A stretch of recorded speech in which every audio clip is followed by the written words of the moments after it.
That's for a reason. No, It's the same. I don't think you've seen it. Doing again.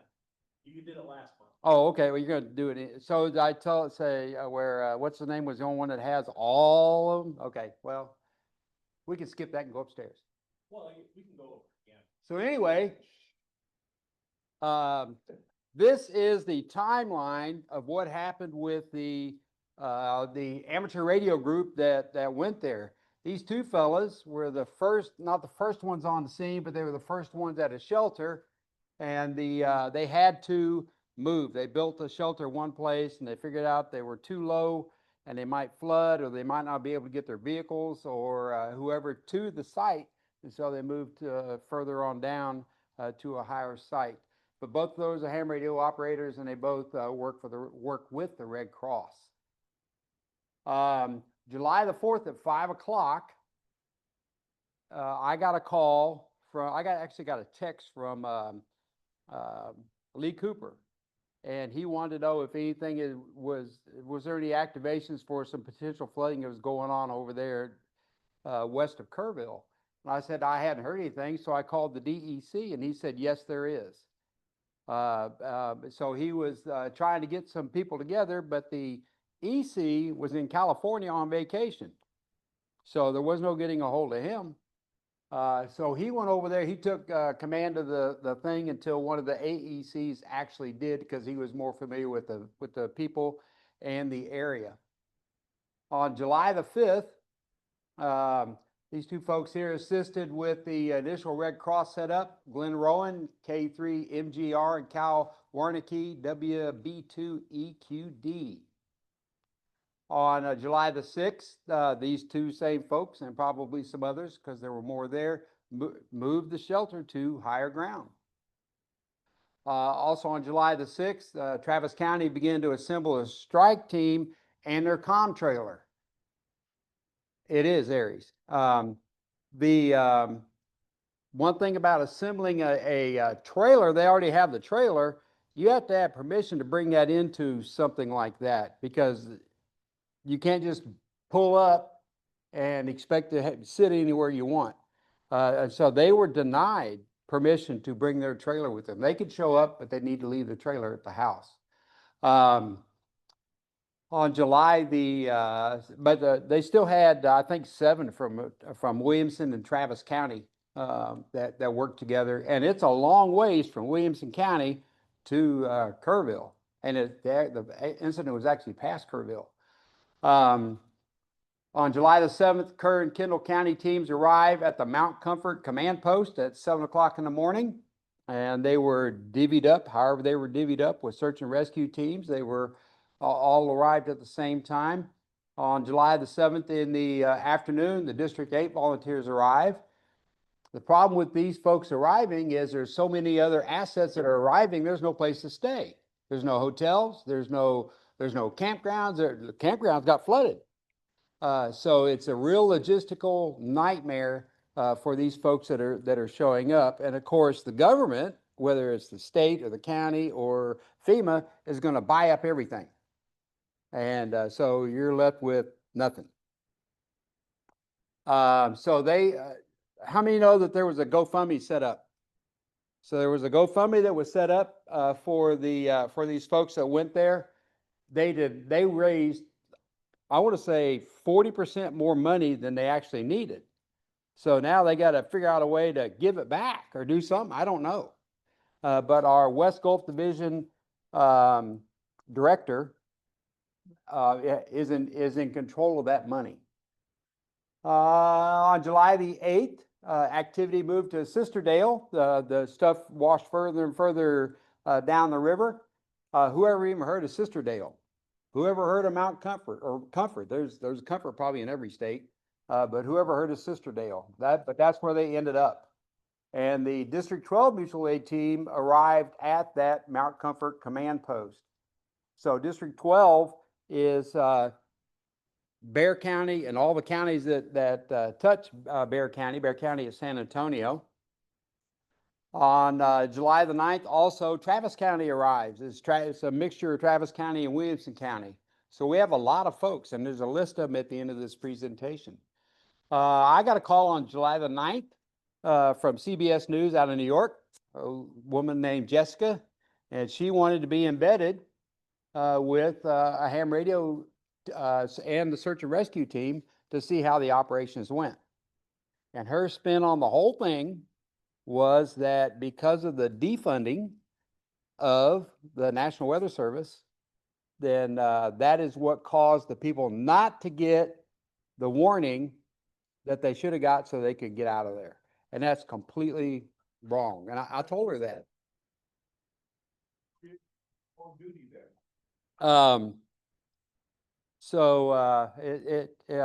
Anyway, she ended up talking with somebody. There's a kind of a full report from Ruth Lewis, who's the DEC for 12, that I sent up to the league headquarters, and she describes how she handed off the responsibility of talking to the reporters to her PIO or I don't remember who she handed it off to, but it's in her report that was sent up, and I probably will post that report probably on the group's IO. Also, Pat Colley, who's the DEC for Bexar County, she wrote a report, but I chose to take the one from the DEC. It was more what happened in her life than it was just raw numbers. Pat's was really raw numbers. Actually, before the floods happened, they were happy to get the rain. And because of some fires and stuff, there was a potential going around there, they thought all the fire department's going to be happy. Wrong. Yeah. And then it didn't rain for like 2 months after Harvey left. On July the 10th, the activity moved to Bernie command post. Search and rescue teams, they had grown, everybody in the search and rescue team had bonded. And they did not want to separate that evening and then reassemble and figure out what you're going to do and have new people with them. So they all asked everybody gets the same team tomorrow morning. That way everything goes smooth. Just tremendous amount of bonding that went on because of what they saw. The search and rescue teams, yeah, they wanted their ham radio guy back. And so the last place that they went to was called Demolition Ranch at the Desperado Resort at 8 a.m. on July the 10th. And then on July the 11th, at the end of the day, that they were, everybody was demobilized because they were anticipating more rain the next day. And they didn't want everybody to get trapped in there. And so we may reconvene tomorrow, but for tonight, leave, and then we'll figure out what we're going to do for the next day. So the three gals that were in charge of this was Pat Colley. Not me. Things still on? I mean, everybody Yeah. in Duke has still. Yeah. Was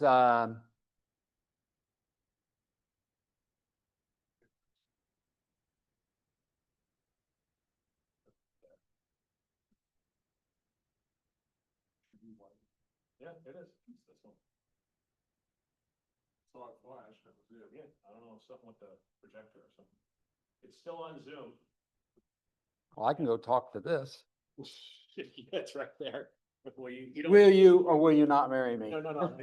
There's nothing else for You're that still- period. Huh? You're still on Zoom. That's on Zoom. So everybody. has Okay, Zoom. well, I'll read that. Oh, okay.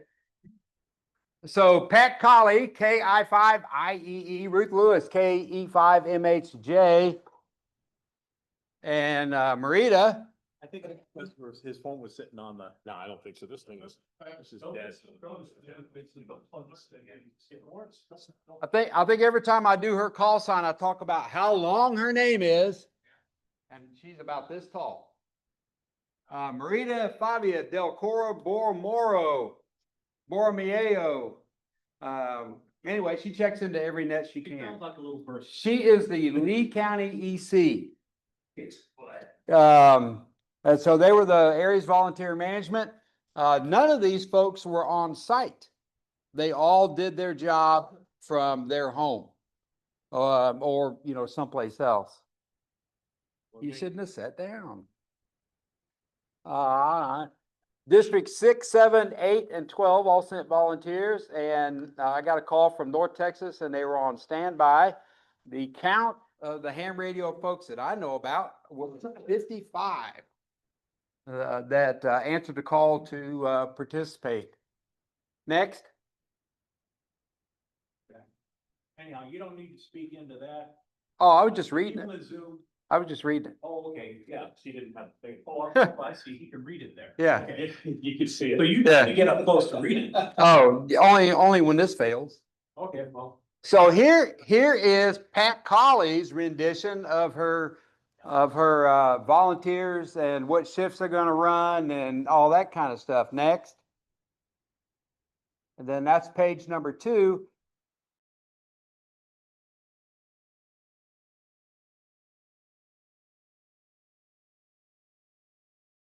But they were dismissed Saturday and Sunday. Here's the 55 that showed up for the event in some fortune or fashion.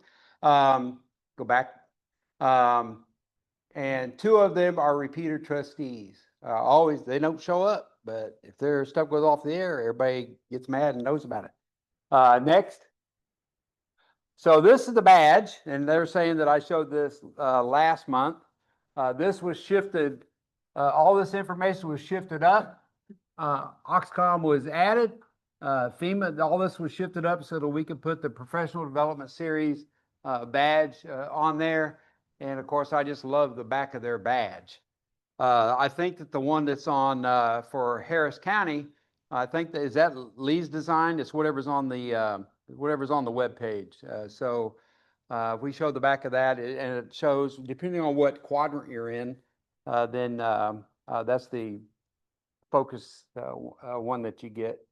And that may be my last slide. Yep. ¿Tienes Yeah. preguntas para mí? No? All right, thank you very much. George, I don't know what George is going to show.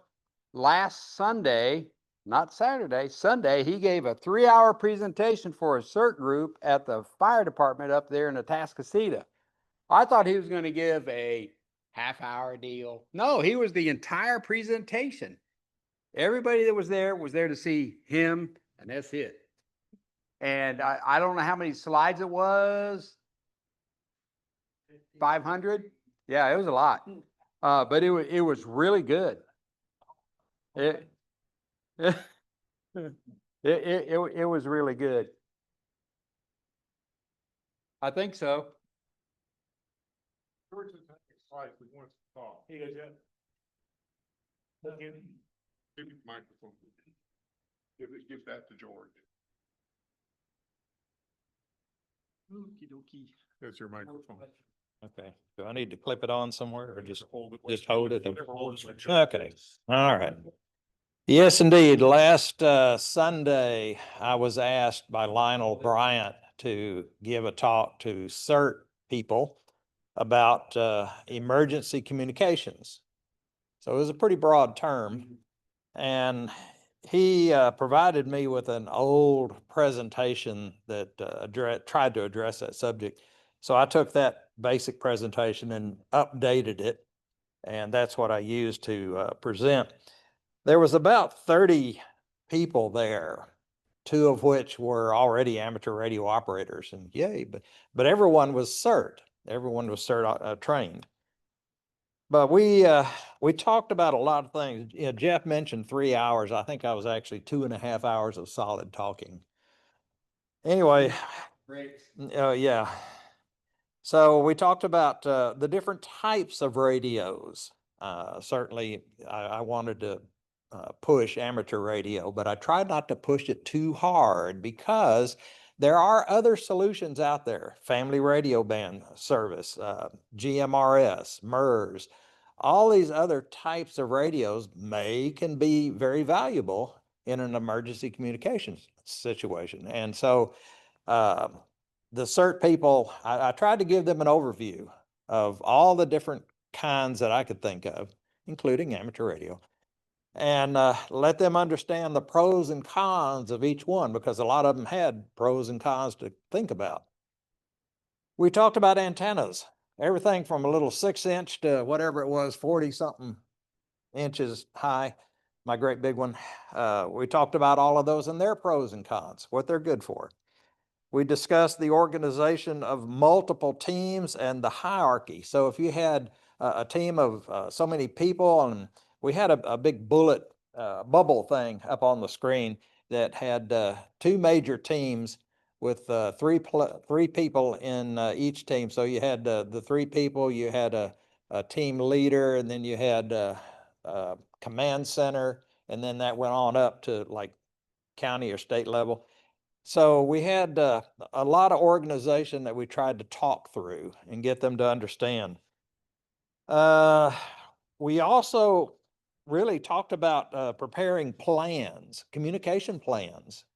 And I tried not to get too detailed with that, but we did talk about an ICS 205 and what it's used for, how it's going to help you. I don't know if it went over their heads or not, but anyway, we talked about it. Did you talk about ICS in general too?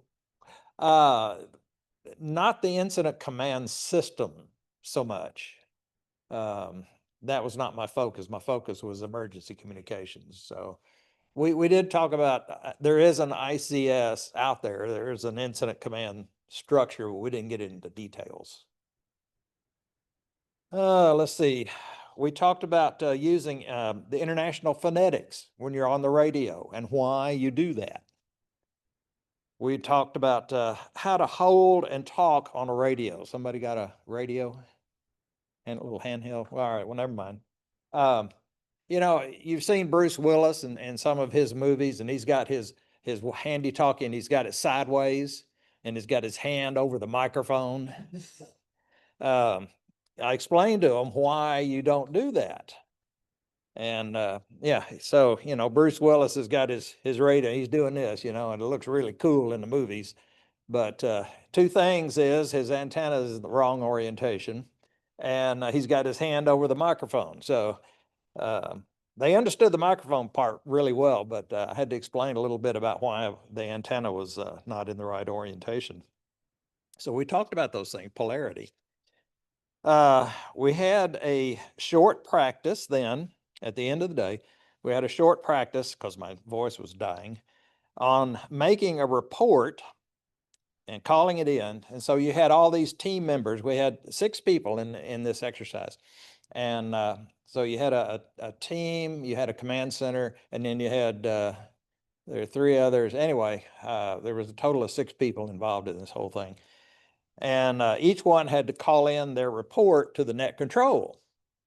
And right at the end, the report on the script was, we've had an injured dog here. And I stopped them right there, and I said, "You got a what?" And he said, "Dog." No, wait, you got a what? Tell me, spell it out. Or I was trying to get them to start thinking about, okay, here's a word that may not come across on the radio real well, and they need to think international phonetics. How do I spell this thing using international phonetics, which we had just gone over a few moments earlier.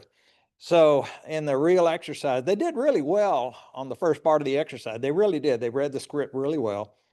But when they got down to the very last thing, I stopped them and got them to start thinking, okay, you know, and sometimes when you're talking on the radio, not everything comes through perfectly. And so you got to spell out stuff.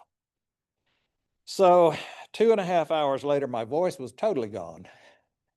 But I guess it went well. We got a lot of compliments there that day. I had 2 people send me an email later, said thanks, but nobody else has asked for anything. So I'm not sure if that's good or bad. So that's my synopsis on that. I've got 2 other subjects, if that's okay. But any questions about what I did with the CERT folks? Okay. And Lionel tells me he wants me to come back sometime. Okay. Subject number 2. All of you know about the Laporte repeater that we use to call in weather reports? Everybody know about that? No? The email I saw this week was the first I've seen it. Okay. The Laporte repeater 444.175 has been, or was, chosen, I guess, by the National Weather Service. Anyway, the National Weather Service signed off on using that repeater to accept weather reports. So one day I tried to get on there and I couldn't get on. I couldn't raise the repeater. And so I couldn't figure out what was going on. I finally decided, yay, verily, my tone that I've been using is not good anymore. So I sent off an email to the repeater trustee asking, would you please share the tone with me? And oh, by the way, you know, we do use this for weather reports to the National Weather Service. Well, a few days later, I got an email back and he said, yeah, we changed it. And here it is. He graciously shared it with me. It was a DCS tone. And I guess only the more modern radios, transceivers can actually do those. Some of the really older ones, like my 706, it won't do DCS tones. Anyway, so I got the new tone, but then a couple of more days later, he came back again and said, oh, National Weather Service. Oh, well, I guess we need to change the tone back. So, okay, the tone has been changed back again. So 444.175, the tone is 100. And if you need to give a weather report during severe weather or when there's a Skywarn activation, that would be the repeater you should try to hit. And that report then goes right into the National Weather Service. What kind of coverage is that repeater at? It's pretty good. I'm not sure about the far northwest. What was the frequency again? Huh? What frequency again? 444.175. Okay. Cool. Question. Is that one of the big repeaters in the Saltgrass system? No, I don't think so. They were. They began with a 4, he owned it. Okay, no, it's never part of that system that I know of, but it was part of the Crossroads linked system. But they got dropped, I guess, from that. I don't know what happened. They're not listed on the Crossroads anymore. So I'm not sure what that story is, but 175. yeah, 444.175. And WA5ARR. Yes. It yeah, it's one of his. says DMR here. Um, Doesn't make sense. no, It says located in Woodlands. This is from. I met him on Houston. Did it, Charlie? no, it's in LaPorte. But the reason all this started was they had a discourteous operator interfering with their radio nets. And so they just decided, oh, well, we'll just change the tone on the repeater. And somebody forgot that they used that for the National Weather Service. So anyway, so they took care of that. All right. That's it. Any questions on that? Okay, item number 3, last item. Coming up on September the 13th, that's a Saturday, the LaPorte Safety Fair. I got an email today asking if we would come. And the people asking if we would come are the people I talked to a couple of years ago who are boaters, but they're also amateur radio operators. And they want me to have a table right next to them. So, well, whether it's right next to them or not. This looks like maybe a good thing to do to go out into the public and promote amateur radio. And so it's in LaPorte. It's at one of their high schools there. And so I'm going to be looking for, especially the Southeast unit. Y'all hear that out there? Hello. Southeast unit would need volunteers, but I'll take anybody to come and help. I sent off an email today to Robbie. PIO.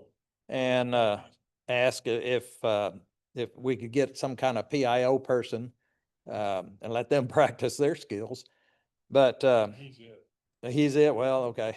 He's it, but he likes to do it. He'll be out there. He'll do a good job. Okay. And I would like to have anywhere from 3 to 4 people at the table. That way we can rotate and give you some time off and go see the rest of the events out there. It's only 3 hours from 10 o'clock to 1 o'clock. But of course, we got an hour probably to set up, maybe 2 hours to set up, an hour to tear down. So I'm just expecting 1 8-foot table is what we're going to have. I don't know what kind of background I've got to use. I'm going to try to find the tablecloth that I used to have. Robbie. Talk to Robbie. He's got all that. Okay. Yeah, he sets up tables all the time for us. Okay, because I'm not sure what materials I've got. I've got some handouts, a few handouts, He's got but a bunch of those. okay. He's well equipped. Okay, so if you're dying to do that, let me know. That's all I got. Questions? So on that, contacting Robbie, he may have, what he likes to do is one of those hand crank emergency radios. He likes to give that away as a, kind of like a door prize, so that people will come over there and talk to him about, and he pays for everything himself. I tell him to turn in receipts to the big shots that he doesn't. Yeah. Okay. But talk to him and see if he'll do that. You guys figure out some sort of a raffle system or something to give that, whatever he has away. Yeah. Okay. Very good. Any other questions? Real quick, what's it Yeah. coming on the 444-175 again? Was, It right now it's back to 100. oh, okay, Standard tone. Yeah, standard tone. that's what's coordinated on Texas BHF size. Right. And they just, I guess, somewhat arbitrarily changed it, and I understand the need, but they forgot that, hey, we need this for the National Weather Service. Is it currently on Crossroads, do you know? No, I don't think it's listed with them anymore. Because it shows to be one of Charlie, WA5AIR's repeaters. Yeah, it's one of his, And he links most of his repeaters together. but I think last time I looked on the Crossroads information, it wasn't there.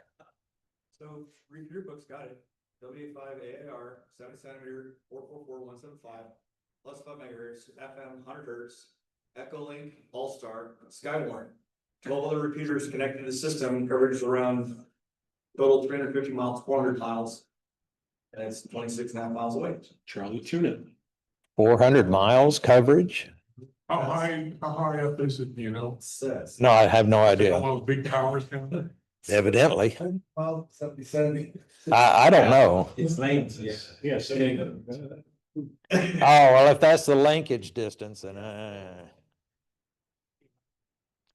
but I think if you've got an antenna that's decently up in the air, you might could hit it. From northwest, you might have to have a little more power, but I'll try when I get home. But it is interesting during the storms up in spring, I know we're on Charlie systems, we're hearing the National Weather Service Galveston out there. So, Really? yeah. So You're hearing it, but can you talk to him? Say again, sorry, I mean. He said you could hear him, can you talk to him? All those issues wanted to. I have a storm. well, if there's a Skywarn, David Finelli is going to be on there probably running the net. Okay. Thank you. All right, who gets this? Next, I don't remember the. Me, I think. Are you next? Yep. Okay, go for it. Oh, thanks. Okay, just give me a second to get this stuff all set up again. Minimize this. Well, he's getting set up. Don't forget there are cookies back there. Say, while we get set up, I brought a show and tell for after the meeting. Okay. Anybody that wants to stay and look at the radio. I brought a show too. But it's the last thing on the agenda.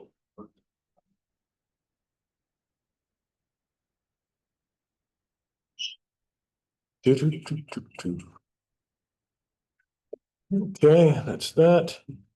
And let me go to Zoom one more time and share it. Okay. And let's see, must be this way. Okey doke. How many people have we got on Zoom, Phil? 9, 9? including 7 in here. Okay. The CAC mob. Okay. Sherwin asked me to bring up a little presentation, I'm gonna just do it manually, I don't remember what the hell slides are anyway. Of the D-Expedition that, oh wait, that's wrong, that's not what I'm looking at. That's not the D-Expedition. That's definitely not what I'm looking for, hold on. No, the CAC mop is not what we're looking to talk about. Sorry about that, We can always talk about that. right? We talk about the CAC mop anytime. Airdrop it? No, that's really odd. How the hell did I manage that? Wait, well- Oh, there it is. No, that's Sherwood's. Yeah. Good evening, Mr. Lee. Oh, dang, it's almost. Buenas Open. noches, Mr. Lee. Browse, Hello, Poppy Milton. Bob, That's me. Roatan, Roatan, Roatan. Roatan. Where are you? Where's Roatan? How did the storm go through Cypress? Just now. Yeah. can see it built. There we go. Hello, a storm in Cyprus. Oh my God, house will get old. Blew all my gates open, knocked the lid off my chicken feeder. I got my kids running around fixing things now. Damn. Lightning down your antenna. Yeah, no. Randy and I live in that same neighborhood, you know.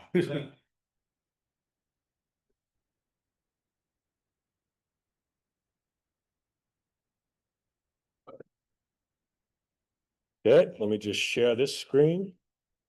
And we will be good to go.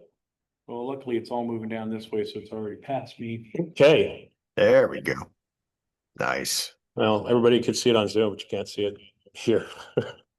Good old click share. Okay, come on.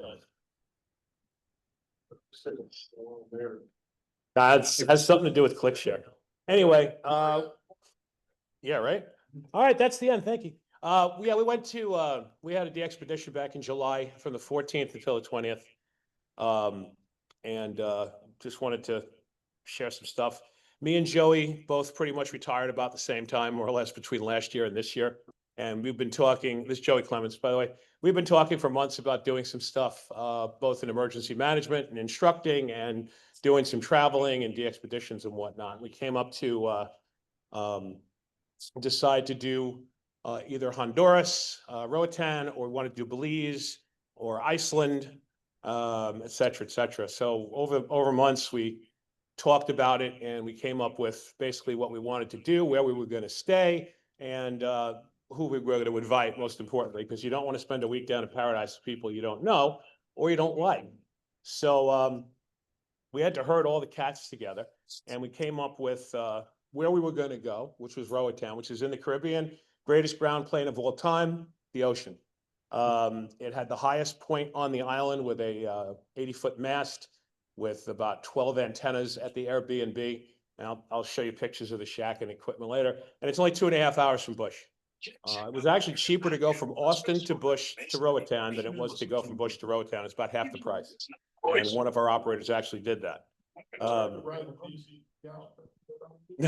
No, but we did have to take steps off the plane when we got there. I haven't done that.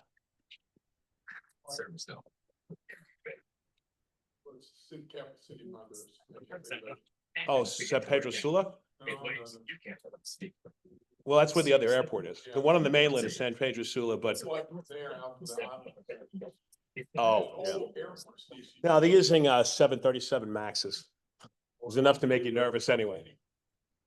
So, in any case, we did a lot of research and I've been to Roatan many times on cruise ships, but I've never actually been on the island itself. And we had lots of opportunity to go to different historical spots. And Joey and his daughter came along, Grayson, who's a junior in college now in Tennessee. And she was basically our photographer and the person who did the most fun stuff, both by herself and with her dad. She went diving for the first time, zip lining, ATVing, all that other stuff. And they did most of the sightseeing while we did most of the DXing. We were also able to get a private chef on a couple of locations, a couple of dates. And we chose our invites based on their experience, diverse skills, and the fact that we actually like them. Travel accommodations and communication were carefully organized. Took us weeks and weeks and weeks. And the people we decided to bring along, left to right, were nobody. Well, it was W5HK, Steve Bredden, myself, Dave Underwood, who's sitting behind me and can say what a horrible time it was, WB5HJV, W5BAK Joey, and Milton, WP4VW, who got his general several months ago and had never spoken on HF for lack of a radio. So this was going to be his big experience with ham radio for the first time. He does a lot of, oh, he's actually in Zoom right now. I see. Hi, Milton. He had never been on the HF before, but he does a lot of VHF, UHF nets, and he's got a great speaking voice. Plus, an added benefit was he speaks Spanish as a native from Puerto Rico, and he was going to be our gringo protector because he could actually tell people not to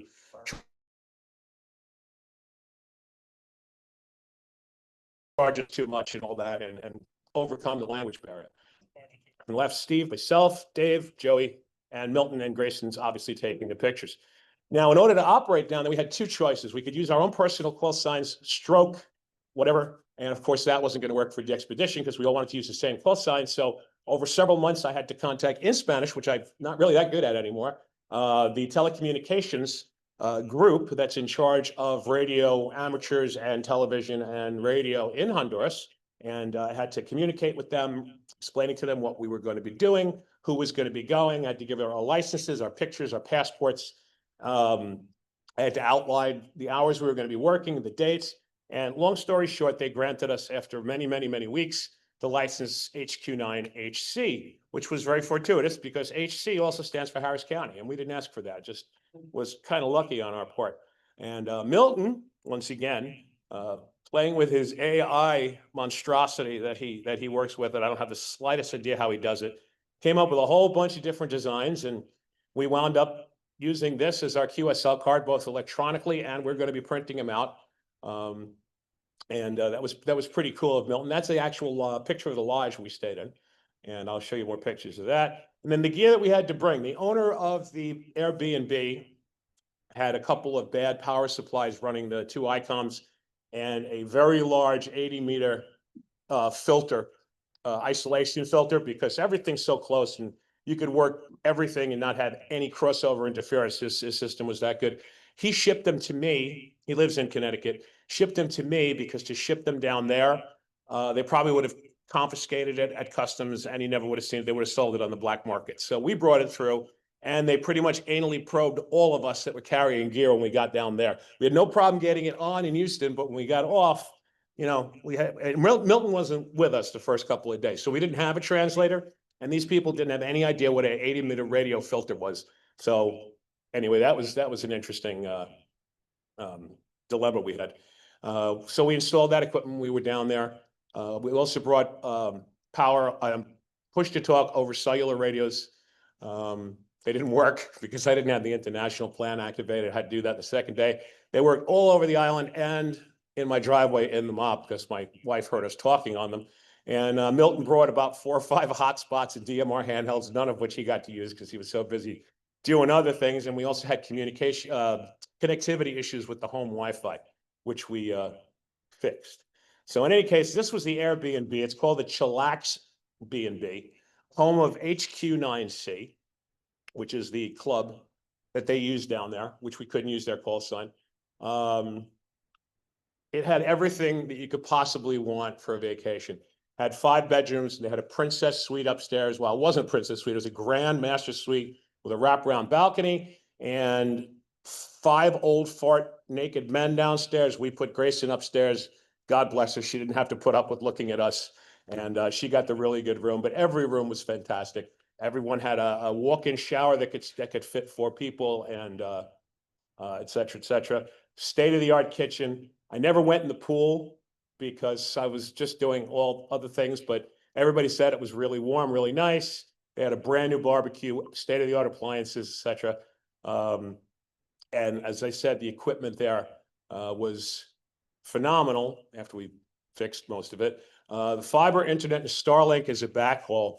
fiber internet was going in and out and losing connectivity constantly. And Starlink was kind of iffy. So basically, Joey, who had brought some gear with him, set up a virtual private network with us there. And we had our own Wi-Fi that we were broadcasting, and we just basically disconnected a lot of their stuff and made it a lot more robust for us because we were all using a lot of bandwidth. So that's the Airbnb picture that they show you. And it actually does look like that. There's solar power front and back. It's not, you can't see it on the other side, but he's got full-time, obviously electric, but he's also got enough solar and batteries to run the house basically for a week. Except when we were running the Alpha 99s in there, we were draining his system like nobody's business. Yeah, he actually called me. He says, "Why are you guys using so much power down there?" So we got both amps running at 1,500 watts at the same time, 12, 15 hours a day. Yeah, so this is basically where we were. We were right on the coast. If you've ever been at Roatan, there's one road. Nobody has an address and nobody has a telephone number. All they have are WhatsApp numbers, and there's one road. Nobody has an address. So when you get there and you go through customs and say, "Where are you staying?" Nobody can tell them where they're staying because there's no addresses. "We're staying off the main road in an Airbnb." Okay, have a nice trip. Anyway, this was the front table. Exciting. There's the aforementioned rear solar and the Starlink you can see up there. And this is a view from the backyard. The main house is straight ahead, and the house to the right was another house, another apartment with 2 bedrooms. And I don't think they had a little kitchen, but they had a laundry room and stuff in there. And that's where Dave stayed, one side. And then around the corner from that was the ham shack, which is that little pink door over there, and then the cistern, and then the tower. When we got there, we couldn't figure out the cistern because it didn't rain. It never rains, but it's there for a reason. When we got there, the tower was unable to rotate more than 1 or 2 degrees because the coax had blown off in a storm and was wrapped around the top of the tower. So what to do? We saw it. It was obvious. We had to call the owner and tell him, and he sent us his group of people. There's Joey walking by the pool. What? Kurt, we need to go. Oh, yeah. Bye. Have fun. That is another vertical that one of the guy wires broke in the last storm. So it was kind of going over like this, which wasn't too bad because it gave us some really good DX from that direction. And this is the princess balcony up there. There's a view to the pool from upstairs. That's the view we had from the house. And at some point you can see the Carnival Jubilee out of Galveston going right past us on its way to Roatan. Some more pictures. And this was our little carport and our little H1 that we rented. It was a 12-person, which we had originally rented, but when we got there, of course, they don't have any cars available, so they tried to stick us into a Land Rover, a Range Rover that could fit 6 people. Now, we had 6 people and 12 bags. There was no way we were fitting, so we fought, and 2 hours later, we eventually got a 12-person truck. There's the front door, full alarm system, cameras everywhere. There's the other vertical. This is the primary vertical that they were using for Dave. That's actually the 75 meter road. Okay, 160. there you go. So they were doing a lot of CW on that. King of CW back there. There's a nice sunset. I tried to catch it right at the point where it flashed and I missed it. And yeah, so there's a Carnival Jubilee going past. And just for the record, I don't know how many of you know Joey and how well you know him, but he knows how to have a good time. Okay. Yeah, there were a lot of lizards there. We didn't eat any. But yeah, Joey does in fact know how to have a good time. He had more fun and he laughed and he told jokes and he didn't yell at anybody except Milton. Very briefly yelled at Milton. I don't even remember what it was. It wasn't like really angry. He was breaking his chops, but yeah, so he was enjoying himself. And there's his daughter up in the corner, and there he is. No, he was not drinking a cocktail, but he did drink all of my Bloody Mary mix that week. Yeah, and here's him enjoying himself. And we also got 2 local chefs, Donna and Laura.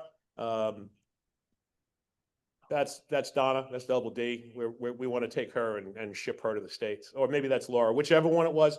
She was really good. She could have stood her own in any gourmet restaurant in anywhere in this country. Chimichurri and pork chops and vegetables, lobster, thermidor, mashed potatoes, real huevos rancheros. You don't get this in the United States. You probably can't even get this in Mexico, but the way she made this was just phenomenal. Real coconuts filled with coconut rice, everything homemade salsa, corn cakes, jerk chicken and shrimp and cream sauce, ribs, and there's the jerk chicken and homemade guacamole and deep fried chips right there in the kitchen, and empanadas and homemade ceviche. We had that twice from 2 different chefs. It was both good. There's the ribs I got for Dave because he doesn't like fish. Chicken nuggets, and there's the other ceviche with the homemade chips, and there's Milton trying to figure out what he's supposed to eat because there's so much food on the table. And best dessert of the week, tres leche cake, which we got on the last night, and we only ate like 4 slices of it because we had to leave the next day and we never got to finish it. But I'm sure the housekeeping staff enjoyed it. And that was our dining room table. That's the other chef in the background. And let's see what else. All right, ham radio, which is the reason we were there. We did operate basically 6 nights, 7 days. This was after Steve had gone home. It was just the 4 of us left. Steve left a day early. Milton came in a couple of days late. This is when we had to get the guys to fix the tower because everything up at the top was all twisted. You can kind of see the coax laying there. That was what was twisted around the rotor, and we had to loosen that up. And then we had to recalibrate it, what direction it was pointing in, because it was way off and we weren't familiar with the rotator. It was kind of old and all that.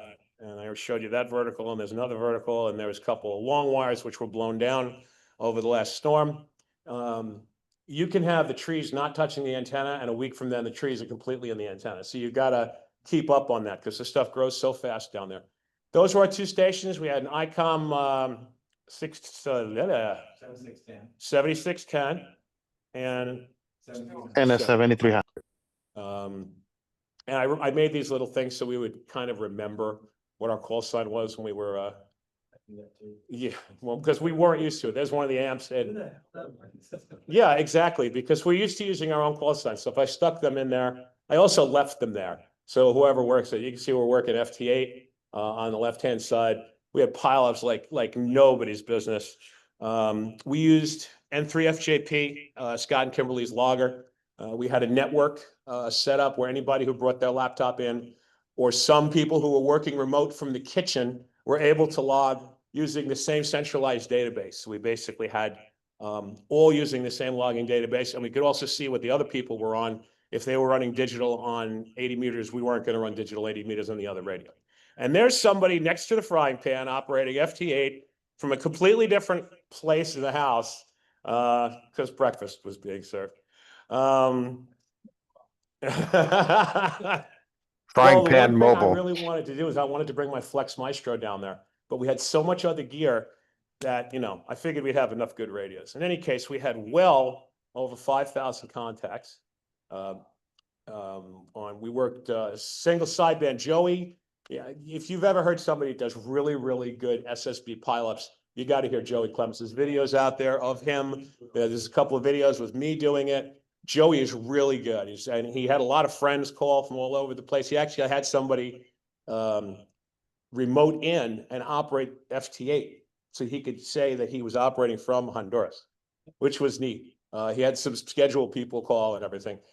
So far, it's actually over 2,900 at this point have been confirmed. We set up QRZ, EQSL, and Logbook of the World under that special call sign. And we've got about 120 so far cards, which I am not handling. Joey said he was going to handle them. So basically, I'm putting him in a box. I've already delivered one to him, and he's in Tennessee right now. So next time he comes into town, or I'll just mail them out to him. So he's going to take care of sending it back. People are sending us money, which we didn't ask for. And especially Milton lucked out because when we got back to Houston from the team, he received a FT991A, an ATAS antenna, a power supply, and his first HF radio. And I think he was very happy about that because he did such a great job. And we were just happy to have him aboard. So let's see, yeah, so that was it. A good time was had by all, and in October of this year, possibly, we will be going to Iceland, to TFA land to do a de-expedition there. In Reykjavik, which is 23 hours from Houston, or 6 hours from New York. And that's it.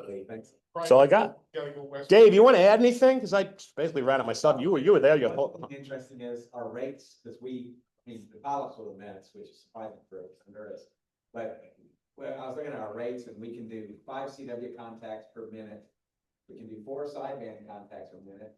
FTA, which we thought would be a great winner, it takes about 2 minutes to complete FTA contact. We went to FT4, and FT4 wasn't not that many stations, we couldn't make as many contacts. So to me, it wasn't a big surprise. I thought FT8 was gonna be the big winner, because everybody runs FT8 now. But sideband and CW on 20 meters was the band, by the way. Every other band is sketch times. But anyway, the pilots, they were deep, the 20-30 kilohertz wide, if it's not even wider. So it's amazing. Yeah, it's just a whole amazing experience. What's the next? I'm just. No. That's it. Yeah. Here's your best. Looks like fun.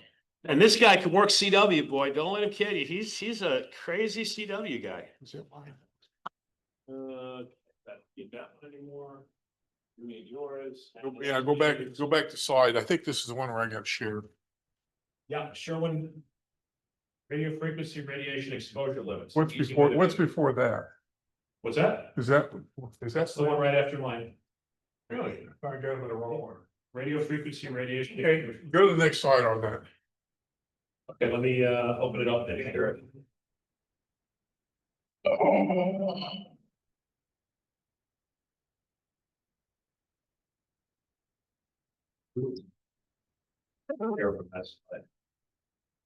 we can look over your vehicle. No, that was from a different stuff. These some on my house, the only living room. Okay, let's see. Slideshow from current slide. Let me just share this on Zoom. And Yeah, just leave it right there. Mhm. I did some research. Long story short, I was looking for a neutron radiation unit. Don't ask me why. I get these bugs, I try to find something. And I came across something else instead. I came across this. Go back, there you go. there it is. Sorry. No, go back one. Or whatever. Go back, no, okay, go. Okay, stop there. I came across a radio frequency radiation meter online for $107. Built by QC Electronics. And I'm familiar with them because I have a Geiger counter from these same people that I've had for several years. You know what I'm talking about? I did a training thing on it. Yeah. Yeah, it works really good. I once fired up just to check the background radiation, make sure it stays still. So cool. Anyway, I came across this and I went to looking. This is out there. This is from the where's the link on that? What university is that?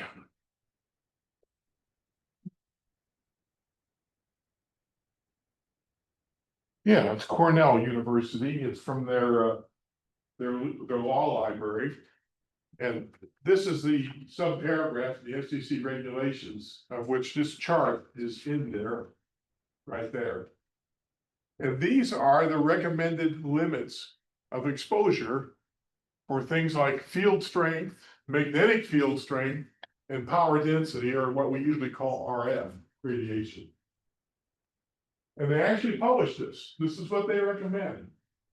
And I said, well, it's pretty cool. But how do I use it? Go to the next slide.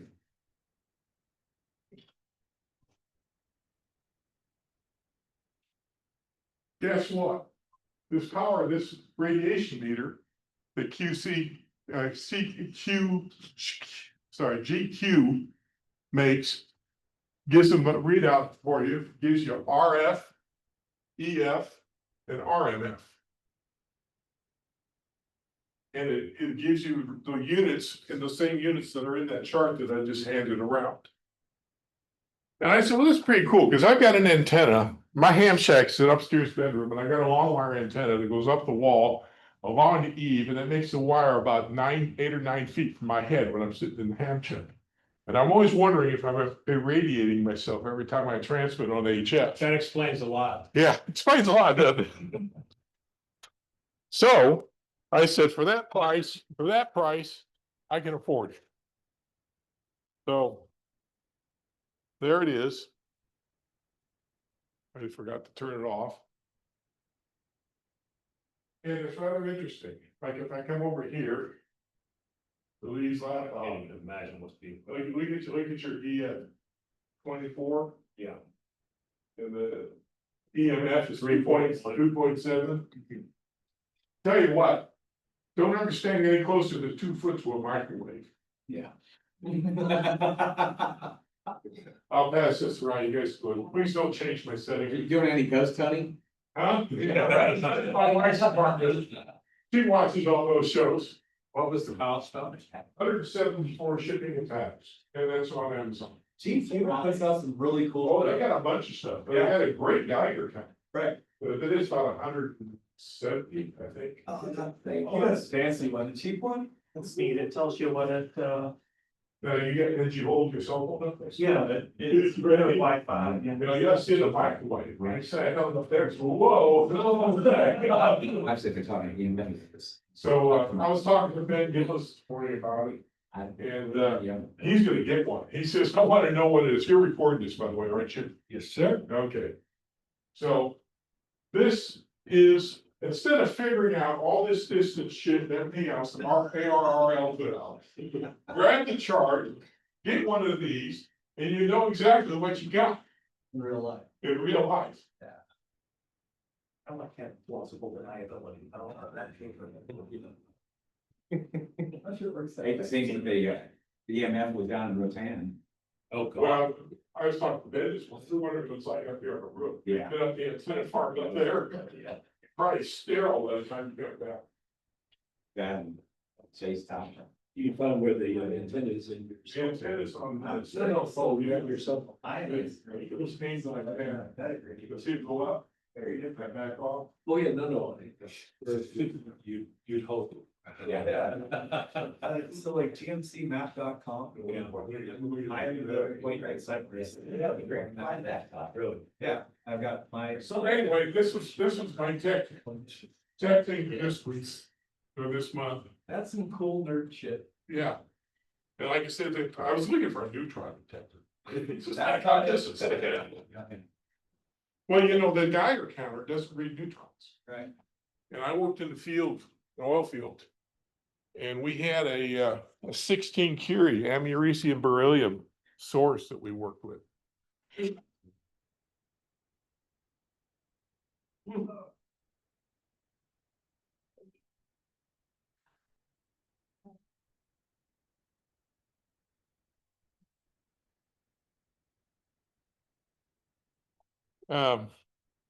They came into a shield about this big around, that tall, 150 pounds. And then we worked with a cesium 137 source, 1.5 Curie. And then with a radium 226 source, it was a trickle charge for calibrating the gamma ray tool. But the couple of those, the gamma ray source, you could probably sleep with for a month before it did anything. But the other ones would sterilize you after a while. The cesium was in a solid lead shield about this big around and this tall down in the center of that. And we used to have to do wipe tests on it every 5 months. You know what a wipe test is? You pull it up part way out of the shield and lock it in place, and then you unscrew the cap, and the actual source is a little capsule about that big down inside the pressure container. When you pull the lid off the pressure container, you take a piece of tissue and you wipe the lid, put it in a glassine envelope, and send it off to have it assayed, then you screw it all back together and put it back in. So you're bending over doing this kind of stuff on top of that thing. The neutron source, we just had to pull a plug out of the shield and wipe it and put it back.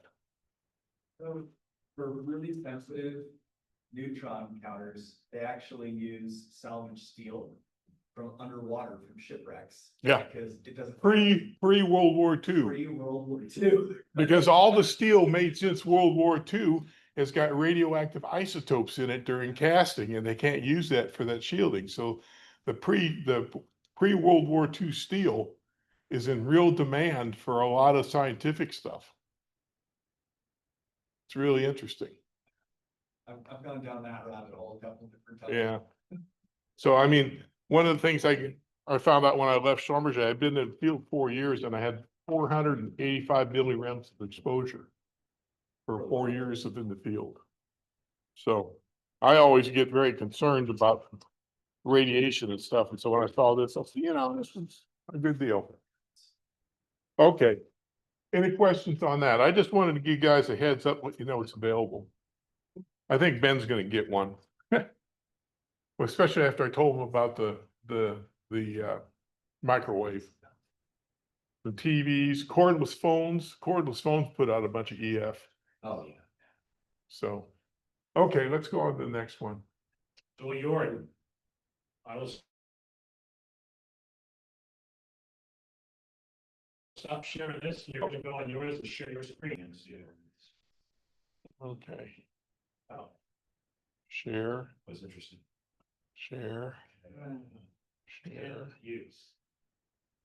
It's always up for that. Why are you looking for a neutron detector? Well, I get in these moods where I talk about the end of the world. Yeah. Talk about the end of the world. And it turns out it's probably not a big deal because the neutron burst is going to be the initial pulse when the bomb goes off. And if you survive that, you probably don't have to worry about it. It's the gamma rays and X-rays and stuff like that from the fallout that are going to kill you afterwards. So the Geiger counter is okay for that. The Geiger counter doesn't measure neutrons. You know what my call sign is? EMP, yeah. EMP pulse. Okay, guys, let's talk about how can I get rid of that? There we go. How many of you guys have done templates in WinLink? Me. 3, okay. This is to let you guys know that it's available. If you go in here, I'm going to show you a demo first and then I'll show you how we do it. Let's say you're getting ready to set up a message and you go in here and you click enter a message form and you go here, you can define your own templates and you see I've got some defined under my call sign. Now let's pick this VHF and it asked me, for instance, what is the digipeater I want to use? TRS-10, right? And I hit that, and what's the frequency? 145.090. Bingo. It's got your form all filled out and you just post it. So, and I've got one of those for all the different modes, different bands. And it basically, except for the telnet, which doesn't ask any questions, they all ask the same question. What's your digipeater? What frequency are you using? And it fills it out. So how do you do that? Okay, let's delete this. We don't need it. So as you go under messages and you come down here to template manager and you can see your different things here. You can add a subfolder. And I was going to use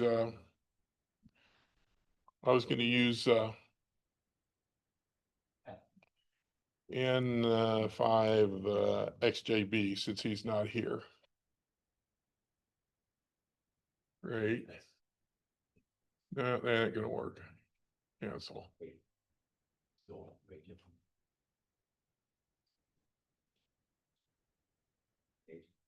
Okay, well, anyway, I'll go in here. Here are my templates. I don't remember how I created this. I'll show you later how you can create a folder for this. So if I click on that that one I just did, that's the template that we use for that. So I define a parameter called the gateway and I ask the question gateway use. So this one here takes that N5TRS10, stuffs it in a variable. Then I create my subject line, subject var VHF via, and then I put in the variable gateway and drill. And this is a group address. That's a different topic. You guys know you can define group addresses? group addresses, like we have a list of call signs we want all the digital sent to, and you can define a group address and all those are in there. And then if you have to change it, you only have to change one place. Then I always send myself a copy, and then the message, and I say checking in using gateway, and I stick this variable in here using frequency, and then I ask again for what the frequency is. And then it puts in the call sign. The call sign comes from your WinLink setup, where you set up your WinLink call sign. And that's it. This is a very simple template, but it sure makes things a lot easier and faster if you're trying to whip out 6 in 20 minutes or whatever. And I've compared notes. I know I talked to Lee. Lee had a technique worked out where he just had duplicates and he changed them every week. So where are these things stored? Let's close this. If I open up this guy, I come down here to see, and I come down to RMS Express. The RMS Express is the standard installation, right? And you'll see here my call sign, open that up and come down here into templates. There it is. Yes. Teacher's pet.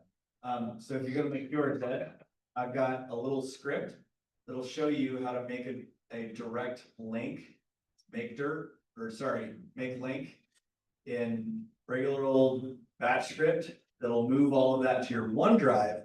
So if you ever lose your computer, or if you want it to follow you from computer to computer, it'll be in OneDrive and it'll just automatically sync and do everything. I got the same thing here. OneDrive will go away when the network goes down. Yeah. And we do the same thing with the Red Cross. We had a stick with the templates on it to fill out the messages and ship them to the WinLink application. Now, one thing that's bothering me that I didn't look up, template manager. Template settings.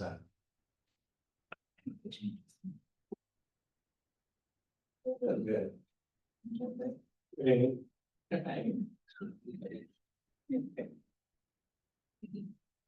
So I got questions, Sherwin. Yeah, go ahead.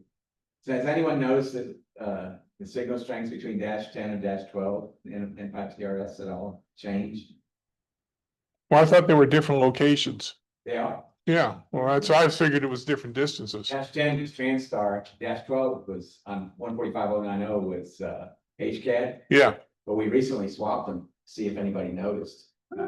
So -10 is now HCAD and -12 is now, we have had gotten 0 reports of any issues, so. The hospital net, last time we did it, we get to 10. We went to it. And I just didn't make. -10? Sorry. And 5TRS? No, the W0 I may see 10. It's my baby. Sorry, you couldn't? No, You know, and I didn't make you reach out to him. well, I get notified percent of products of it, so I mean, that's. What happens usually it's late because we went to 11 on all of our gateways. And it's stupid updates, Microsoft, and it comes up and asks you, oh, do you want to do this? Cause it so it locks up our programs, so it doesn't load, so. And we've been trying to turn off the updates, but you know how that goes. So bad, constant bad. Yeah, that was from Willowbrook. Yeah, no, I'm sure it's back up because I wasn't notified, but I check them on every Sunday morning. I go through all the gateways. I'll badger you next time. But -11 is now at HCAD yeah, and -13 is now down. We don't know. yeah, I was gonna say, I thought 13 had been down. I've had troubles with it. We swapped it, so the 11 is now at HCAD and 13. Great, I fixed the problem in my antenna system, but it's just knowing you swapped them. Yeah, Cause I didn't hit 10 before, and then I could. I'm like, well, and also, one other thing, I, on the, groups I put out a WinLink survey. And showing it at your next meeting, I could actually present the results of that survey. If I, It might be fun every once in a while to see it. yeah, no, I did a survey on Survey Monkey. Using that. Okay, one other thing I wanted to show you, if you get into the template builder, where you're in this edit window, and you say, how do I know what these things are? You come over here, this is the only place you can find it. You gotta be in the template builder or editor. you go to help, and there are all the different commands you can use. And I find this a pain in the butt to use it this way. So what you can do is you can do a copy all and paste it into a Word document, then you can print it out. So that's where all the information is, how to use the variables and everything else. There's a lot of shit in there. The only thing I don't like is, obviously, since you're in a message window, you don't know what frequency you're gonna be on. You can't have it automatically fill in the frequency for you. You have to tell it. That'd be a really nice update.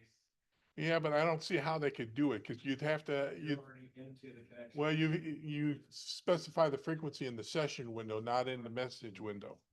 So, but now, I've given Lee, for those of you that want to try to do this, I've given Lee all these text files here, and he's gonna upload them somewhere. I didn't take it from you. You're gonna have to email me. You just email me. They're in that folder. I don't have the folder. I gave you back your thing. I Oh. didn't download the whole folder. We can put them in on the So you website. can send it to him. You can put it right in the Yeah. depot. So, yeah. And harrisoncountyAreas.org is back up. So, Yeah.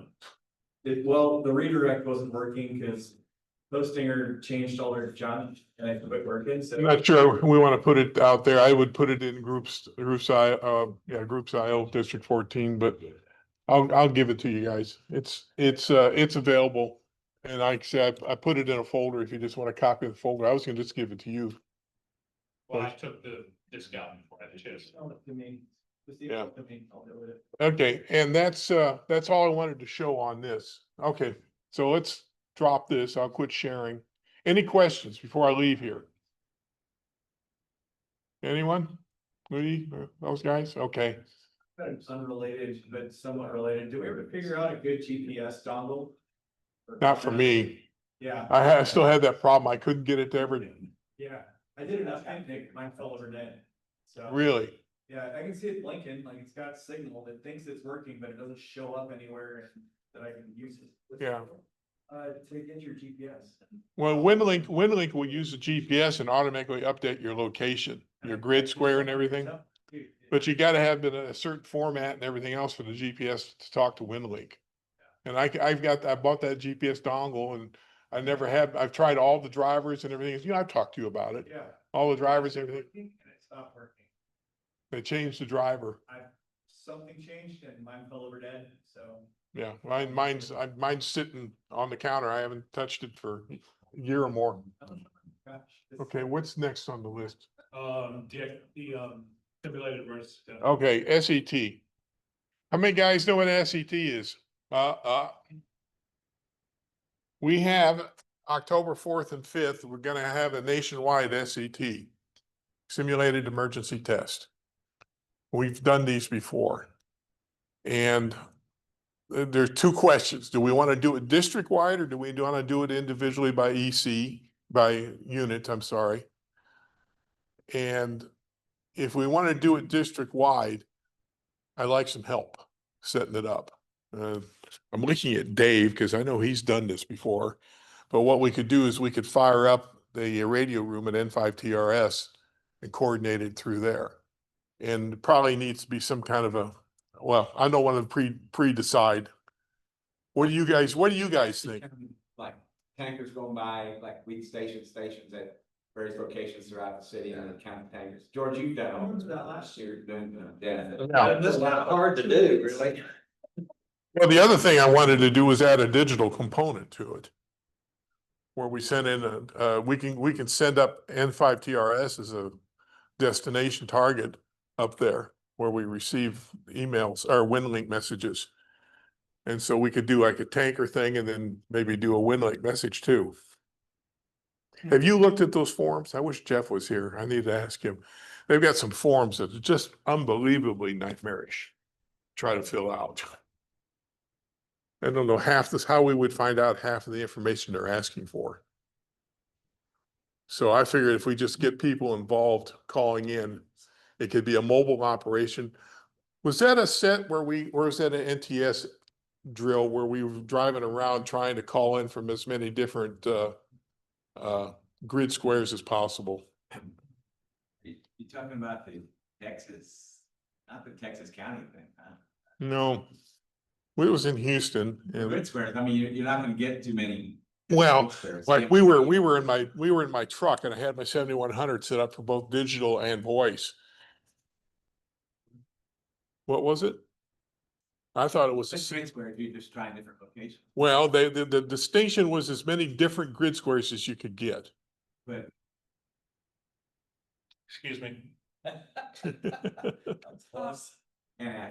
But they had to abbreviate the information, because like you said, it was nightmarish. So. Well, they were using the NTS message form. Remember that? Have to use them 6 digits. It's just Nightmarish. 4 digit that change. To No, but the last 2 digits, the granularity is enough that we drove around 4 different places and got 4 different grid squares out in Northwest Houston. So I'm throwing this out. We got enough time to get something organized. I'm throwing it out and see what you guys think. So what, November, what? October 4th and 5th. Is there anyone on chat? I do not know. Well, one thing maybe we could practice is the pod thing, where you have a central station like they used to be at the Astrodome. Have somebody set up there and then have folks go out to different locations. Can you reach the Astrodome? What kind of antenna system is set up that you can reach the Astrodome? Practice using an HT with 18-inch whip. Practice using a more elegant antenna. Oh. May swim pool. State or anybody on Zoom, type your question in chat. Okay, you getting There's that? nobody there, there's nobody chatting. They got the How prompter. many participants do we still have? Right now there's 10, but there's also half this room. Pennsylvania's there. Okay, Pennsylvania. Leaving for a minute. I'm worried about that might limit it to people more in the south and southwest. Sure. Yeah. Could you stop swinging your legs? You're making yourself bounce up and down and everybody is. Oh, no, that's the earthquake we're having here, guys. Thunder. You heard the ground grumbling here. What do you guys think? I mean, I've got ideas, but I'd like to see if we got any newer ideas. So George, you were proposing a simplex component, is that what you were saying? Well, yeah, cause that's how we did it for Hurricane Ike. Yeah, Astrodome was a rallying point. Can you do that? Can you take yourself out to a place, set up in a parking lot and start out with an 18-inch whip? Can you reach the radio? And, then go to a larger antenna and, you know, practice, figure out what it's gonna take to get you there. What about if we set a pod up for each unit and then had them centrally report to N5 TRS? Well, the N5 TRS has got an antenna that's way high. Well, that's all right. I mean, just a central reporting. It's sort of working like we would work in the field. When you had it at the Astrodome, how high was that antenna? I have no idea. I wasn't there. I mean, if you have a. Jeff was there. I mean, if you have about a 30-foot antenna, a 40-foot antenna to a mobile unit, you're not gonna get much more than about 10 miles. And, so, But during Ike, you actually use repeater, so. yeah, but I'm just saying, We did. and then, but if you get up to about 50 feet, you can maybe stretch it to marginally more about 15 miles. But that's about it. If you're handheld to handheld, I mean, you're per mile. Without lights. That's the light just blinked. When the lights blink here, it's a storm. You need a group of people, right, to. Well, we need to come up with an idea or a plan, and then we can try to get together with a group of people. And I'm fishing for ideas here. I don't feel like I have to come up with all the ideas. Hey, dude. You're the boss. Well, you could have people, I guess, trying to do simplex from a pod, have other people sitting at home working as relays. That's a realistic scenario right there. That's real, yeah. And do it by quadrant maybe, and then. I go by send you the report unit, I in. go by unit, yeah. Go by your units, that way we reinforce the unit structure. Of course, I'd see Northeast is not here, are they? Are you Northeast? You're not Northeast, are you, Lee? No. Yeah, you're Southwest, so Northeast isn't here. It's a long drive for them to come in, but I don't know if anyone from Northeast is online or not. Yeah, see if there's. Talk to Scott occasionally. You want me to reach out to him? Yeah, reach out to Scott and see what he thinks. Now, Scott, Northeast, they've got one already planned for September.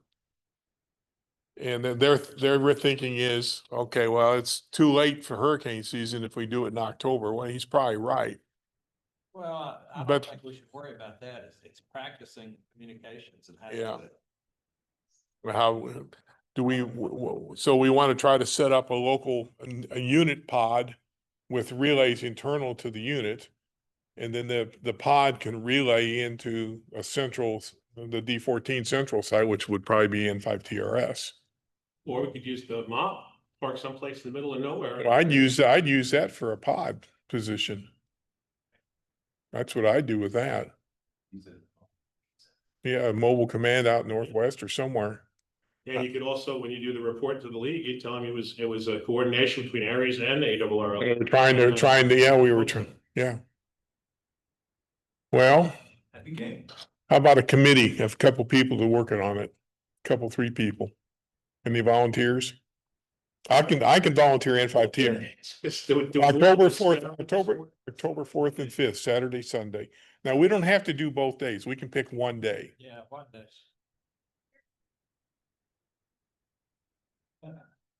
Hold on a second. When is the air show? That's late October. That's right. That's a good question. I don't know. I think it's like 17th. Same day. The 17th and the 20th is the planning for the air show, not around the day. Yeah, Mike around the day. They're both on the same day this year.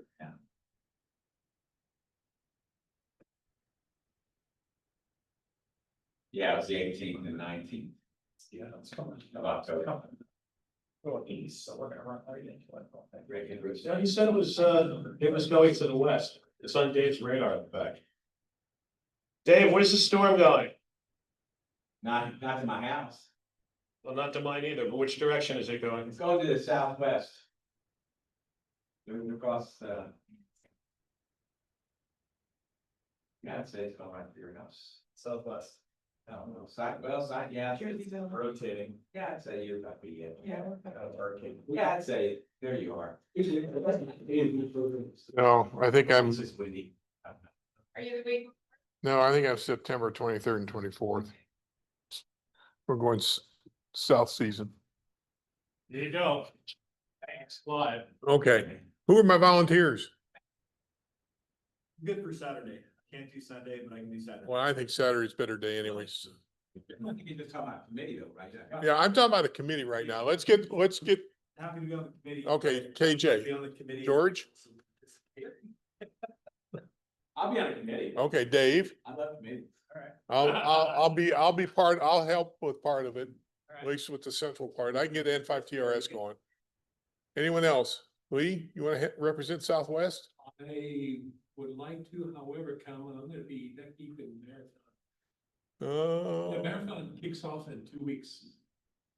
yeah, but that's not till May. No, it's not until May. It's about the first, second weekend in January. Oh, you're talking about Houston Marathon. I was thinking of the MS Yeah, 150. MS Oh, that's like- in the April. They're not the same for beavers. Hmm? I was just suggesting if you find out what frequency. Lee, you want to be involved? I got so much stuff. Okay. I might not even be in the. No, I mean, that's real, right? You want real. What about Kirk? Is he tied up too? Kurt, I can't speak for him, but he'll probably agree to anything you ask him to do. Why don't we see if we get Kirk involved too, KJ? Okay. You want to talk to him about it? Got it. Okay, so we got Dave, Kirk, you, George. Committee. I mean, I'll get involved as far as the Oaks vehicles. that would be inside the unit. That would be with you and KJ or whatever, wherever you want to put it. I don't see any reason parking it down here when we got N5 TRS. Mike was better than N5 TRS.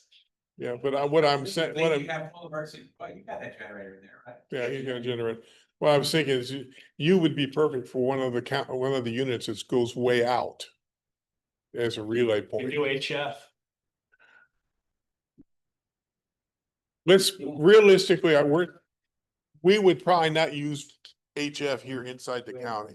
I'm not saying it won't happen, but we would probably Well, try. I'm saying if you send us really, really far, Well, an added but component. you know, you've got a mass, you'll be able to get into N5 TRS, no problem.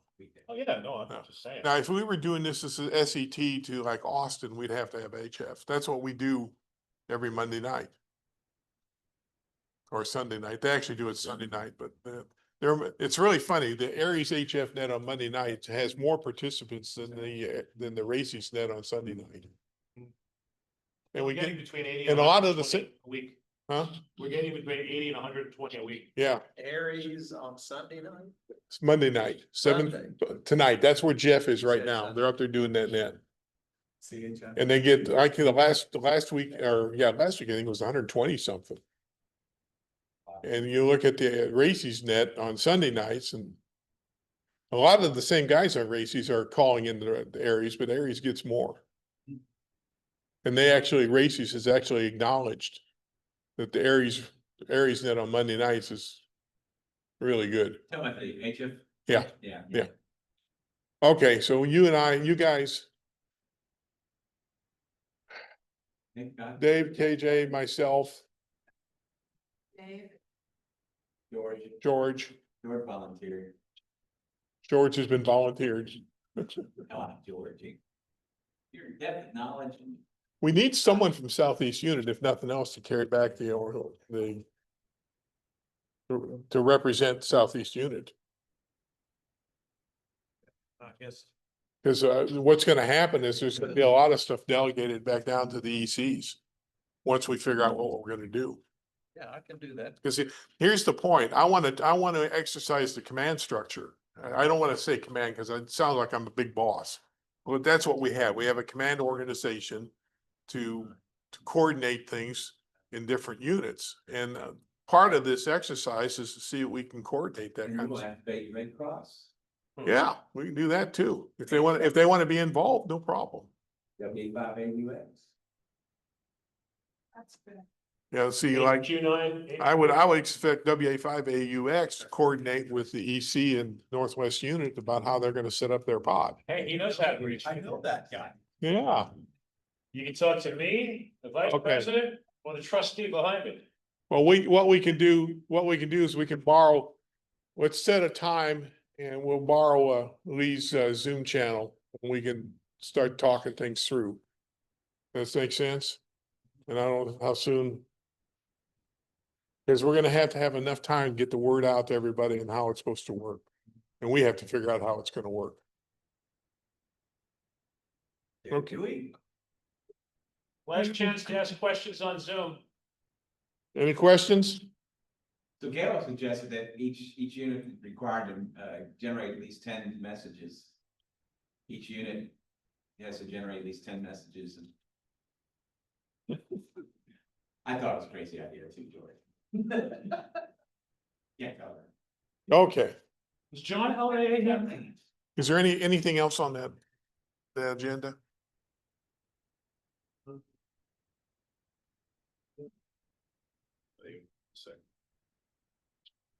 August, September events. What is it?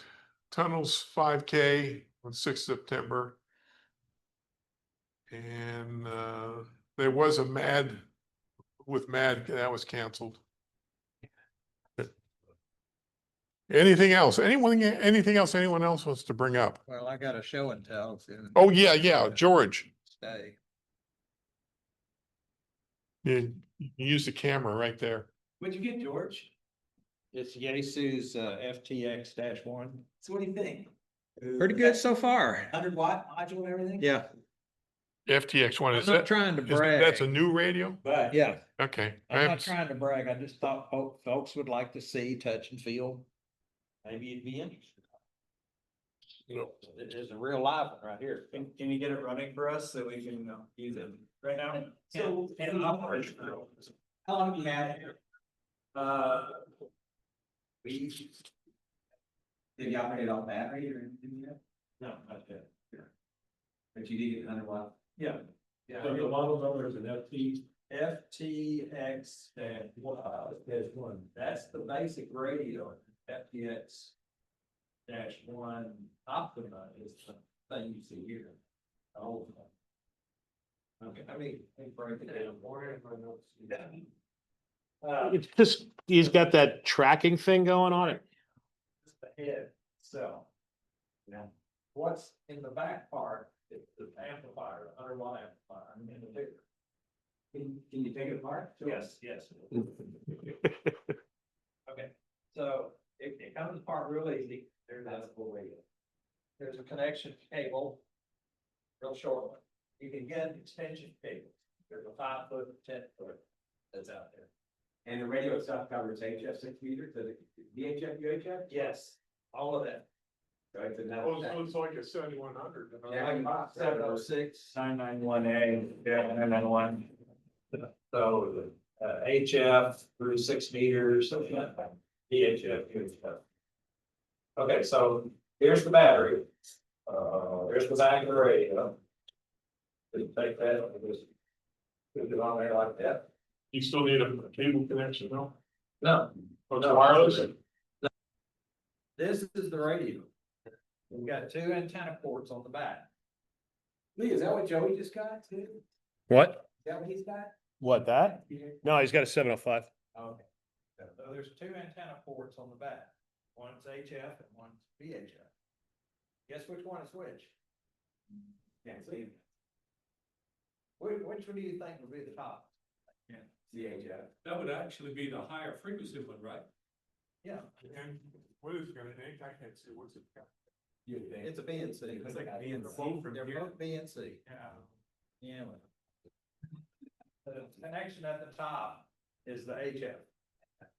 The connection at the bottom, VHF. Are they labeled? No.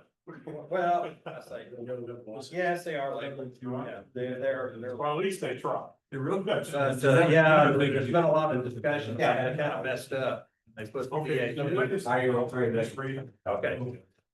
This radio with the battery attached is 5 watts.